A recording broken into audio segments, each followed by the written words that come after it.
let's get into it and get some more analysis because, as I said, the big ones today, BHP and Westpac. Westpac in particular ditching that interim dividend, saying it won't consider dividends until the full year.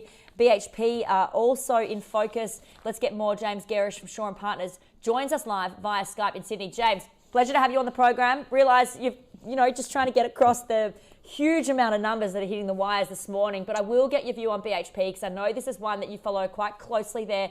It looks like a very slight miss. Just talk us through your view on the numbers, how it compares to guidance. Yeah, your view's absolutely correct there, Ingrid. So it's a slight miss in terms of the profitability numbers for BHP. Revenue is pretty much in line. Mm-hmm. The market was looking for NPAT of around 9.16 billion. They've come in at 9.1 billion. EPS of $1.79. The market was at 182, and the dividend's slightly light on. So I'd call it a slight miss in terms of BHP's numbers. Not materially so, but a slight miss nonetheless, Ingrid. Yeah, okay. So, how do you think investors respond to this today? Because obviously the bottom line is that BHP's performed pretty well. The impact from COVID's been somewhat minimal. We know they're benefiting, or it's benefiting from supply disruptions in Brazil, China's strength and the recovery there. All in all, do investors punish the stock for a slight miss? How do you see this playing out today? Yeah, well, it's had a pretty good run leading into the results. So, there's a lot of blue sky price in the BHP at the moment. I'd expect the market to be, to sell it off initially, at least in terms of BHP this morning. It is a slight miss. Some of the numbers in the market were, there was some outliers in the number. I know Peter O'Connor here at Shaw was looking for a lot better result than was delivered today, a lot better dividend. BHP came out and said that they've paid out 72% of earnings in this 55 cents per share dividend for the half. There was a large impairment in those numbers, so they've based that on about 8.1 billion that they the underlying the profit number that they're basing that dividend on. So look, I'd expect the market to sell it down marginally on open this morning, Ingrid. All right, well, we'll keep an eye on BHP throughout the session because certainly this is a big one that we're watching. In terms of how it compares to a stock like Rio and some of the other majors, James, do you have an idea of that? In terms of just who's performing best out of the majors at the moment? So, I look across our portfolios. I hold Rio, I hold BHP. We've got a slightly heavier weighting towards BHP at the moment. Will I sell it on the back of this result? No, I think the underlying thematics that drive Rio, BHP higher still persists. So, this concept about the reflation trade, or the concept about commodity prices going high, US dollar weakness, we saw it in commodity markets overnight. I think the commodity markets were strong, the copper price was strong, iron ore is staying higher for longer. So, I think the thematics are still there in play. So you can get a little bit caught up in the short-term numbers that BHP have or haven't delivered today, but it's only a slight miss, and I think the underlying thesis for these stocks remain. All right, let's move on from that one then and talk Westpac. Quarterly number released today. Look, I guess the big thing here, James, is the ditching of the dividend, and they've said, it said it will not pay a dividend in the interim. Next time it will look at dividends is for the full year. So that is well and truly been ruled out for now in terms of the dividend. It can't come as a huge surprise, but certainly it's got to be a disappointment for investors. Yeah, it's not a huge surprise. We didn't have an interim dividend baked into our numbers. Westpac have elected to beef up their Tier 1 capital, or remain Tier 1 capital at 10.8%. So they haven't sort of taken APRA's offer of the ability to go dip into Tier 1 capital lower at this point in the cycle. So I think that's a positive. In terms of the update today, profit, the numbers were pretty much in line with our expectations. So for the quarter, profit came in about 527 million. We had 526 in our numbers. Expenses were pretty much in line. There was a slightly higher impairments came in at 826, was pretty much in line with our expectations. So there was a decent deterioration in net interest margins, but it's on the back of them holding more liquid, so that has a negative influence on NIMs. CBA did a similar thing when they announced results recently. So, look, I actually think it's an inline result for Westpac for the quarter.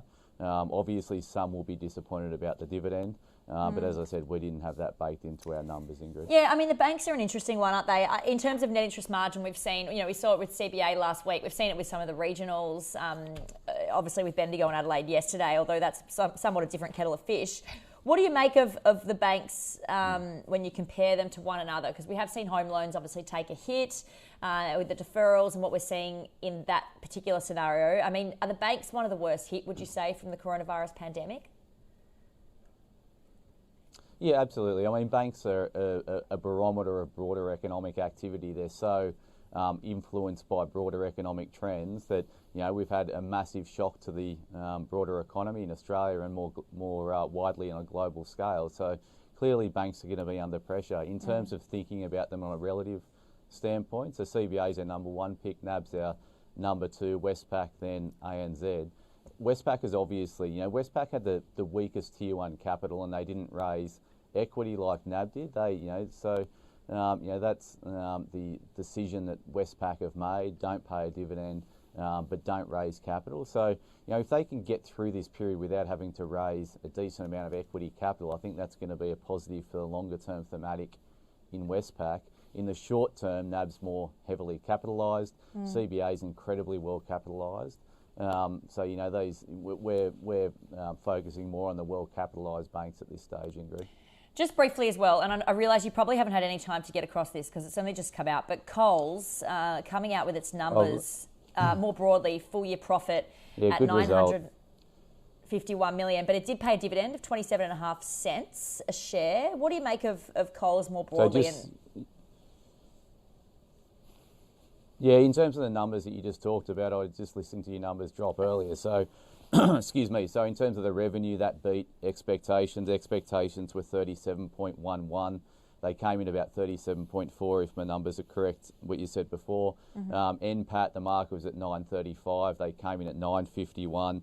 The dividend the market was expecting 28 cents per share. So they've come in slightly below in terms of the dividend, but it looks like a pretty good result to me. I haven't seen the guidance out of that one, Ingrid, but it looked like a good result for FY20. Yeah, I haven't seen guidance from Coles either, so we'll keep an eye on that one. I'm not sure I can't see it on the wires here, but we'll get more analysis on it shortly. Just briefly, James, before I let you go, dividends.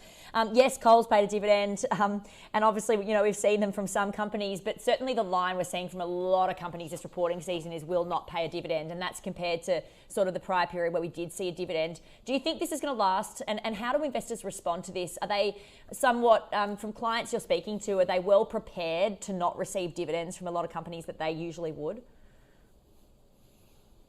Yeah, absolutely. So, just to give you an idea of the results out this morning that have not declared a dividend. So, Cochlear came out this morning with their full year results. It was actually a really strong result. So, they've beaten expectations by about 7%, but they're not going to pay a dividend. Estia Health, they've come in and missed expectations by about 7% on the other side. The market didn't expect a lot from this company, but again, they're not going to pay a final dividend on the back of that. Monadelphous wasn't going to pay a dividend. The market wasn't expecting a dividend in their results today.